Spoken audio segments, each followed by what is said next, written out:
Alright, bitches, let's unbox a comic book collection.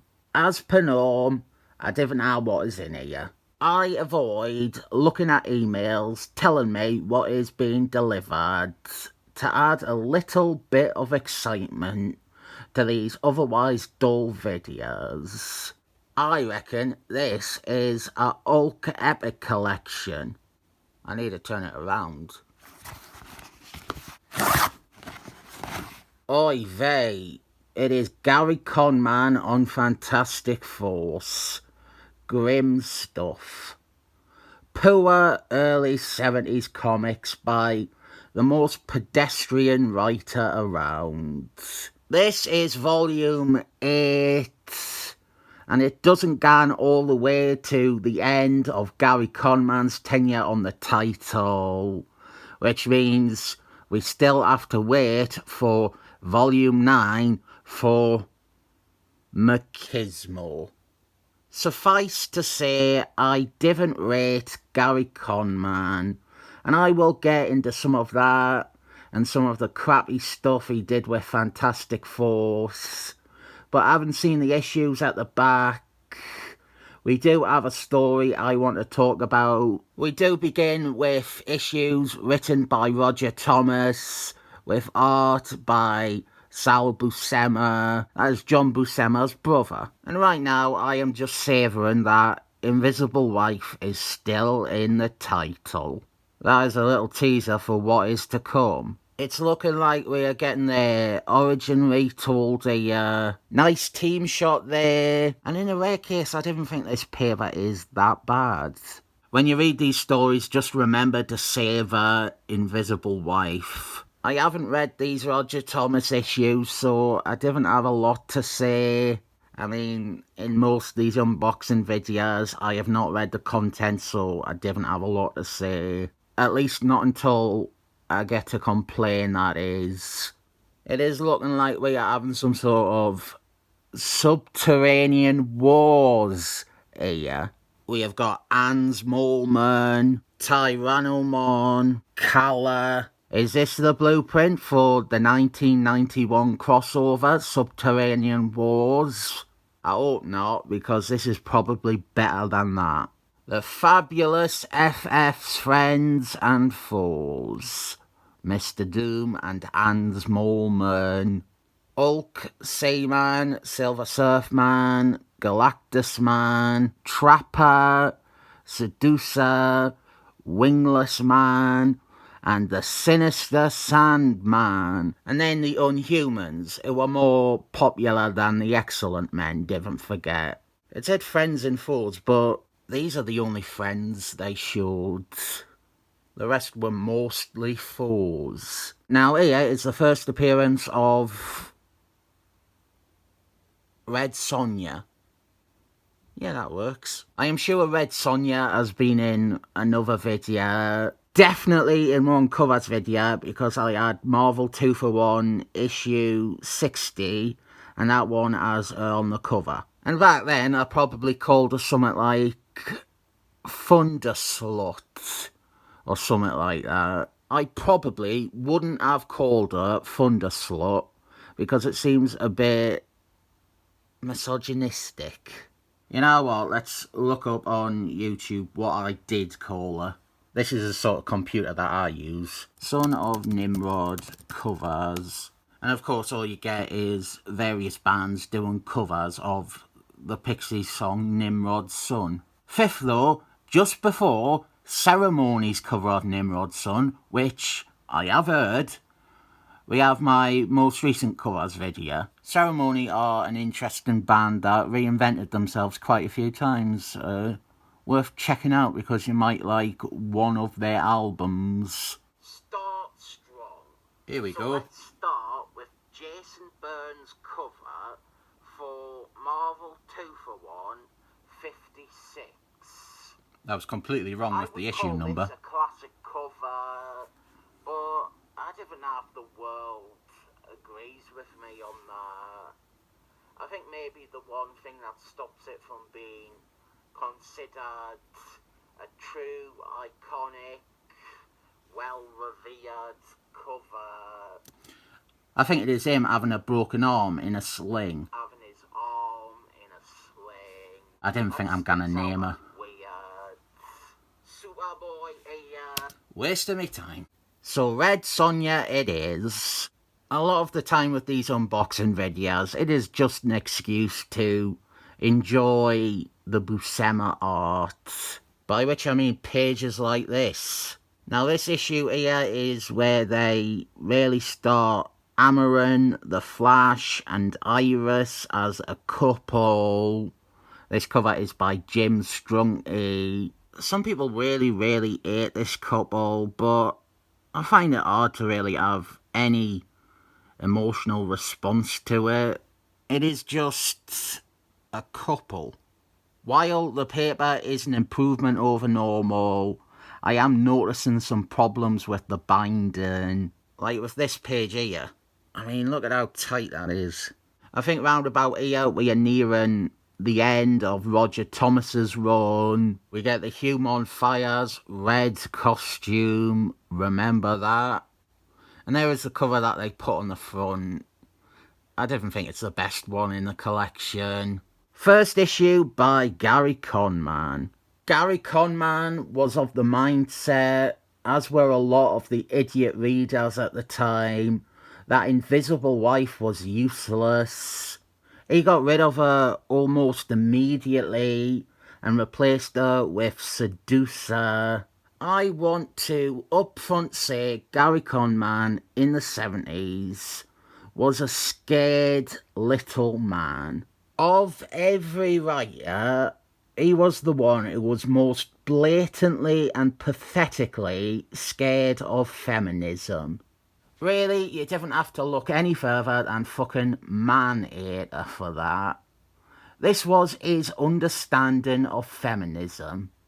Feminists are angry, irrational, violent thugs.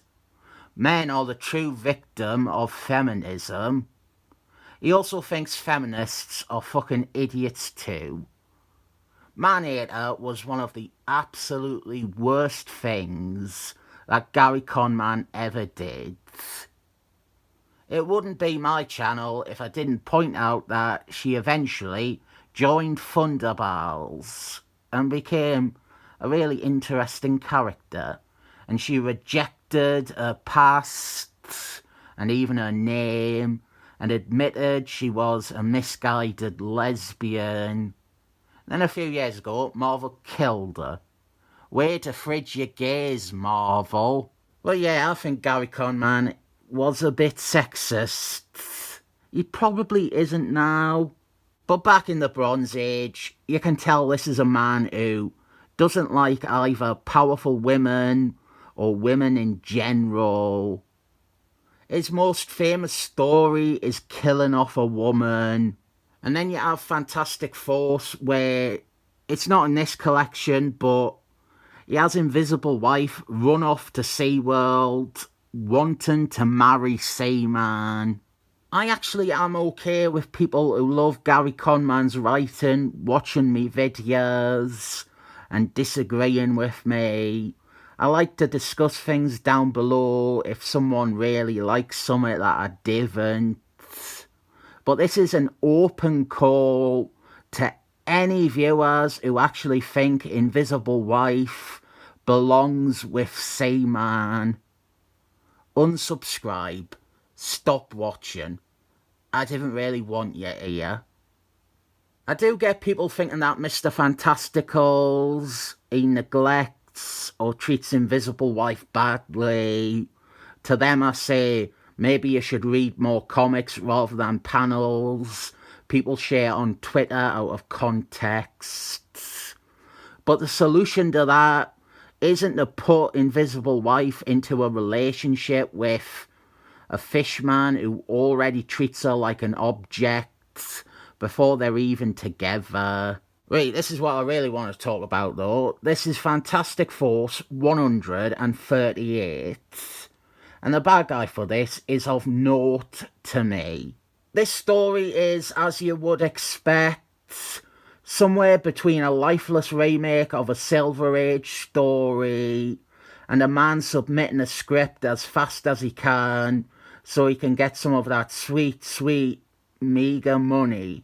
Wyatt Redwing takes some of the team with him to meet his tribe.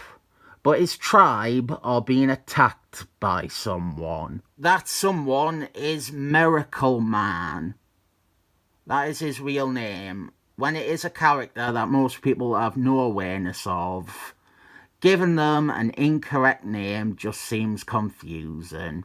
Miracle Man, using Native American mysticism and wisdom, has increased his powers, and I will give Gerry Conway credit for this.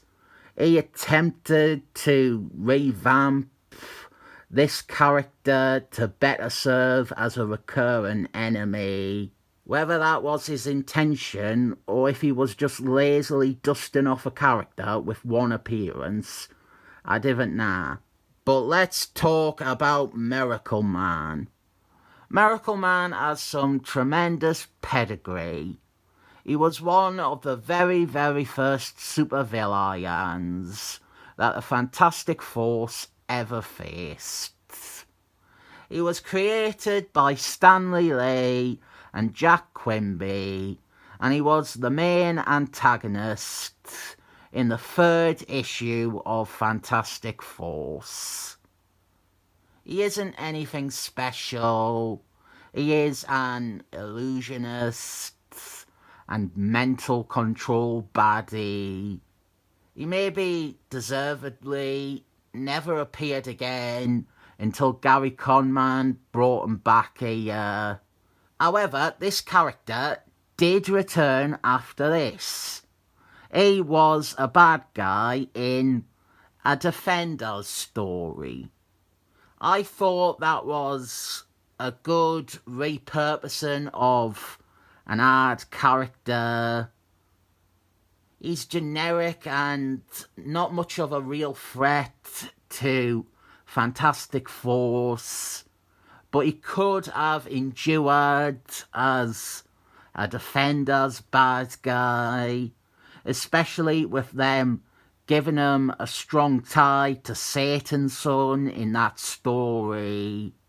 I could be biased because my very first issue of Defenders opened with a small appearance of Miracle Man in the fallout of that story. He didn't last much longer, and he was killed off in his next appearance. Mike Carlsberg and Marky Mark G had Scourge kill him off in an issue of Thing. And that always bothered me because that story actually was, up to that point, handling Miracle Man decent enough. He was being treated like a serious bad guy. He freed Rhino Man and was controlling him to fight Thing because Miracle Man incorrectly assumed Thing was out to get him when they were both on the same coach. Unlike a lot of the Scourge deaths, that one seemed tied to the issue's plot, which makes sense as it was co-plotted by Marky Mark G. Anyway, that is Miracle Man covered. Fairly unremarkable character. And yes, an our shit writer undid all the Scourge deaths and had them all resurrected, but I didn't count that. All I can say is an attempt was made here. I didn't recommend this for many reasons. Its use is only for completionist losers like me, who want a collection of mostly bad comics on their shelves. This isn't even the end of Gerry Conway's stuff. I was hoping that this would go on until 153 so we could get it all out of the way. What is interesting is the next run, which is Roger Thomas again as writer. He straight away gets Invisible Wife back on the team and starts stressing and establishing how powerful she can be. This one though, I didn't rate this any more than 7 thumbs up.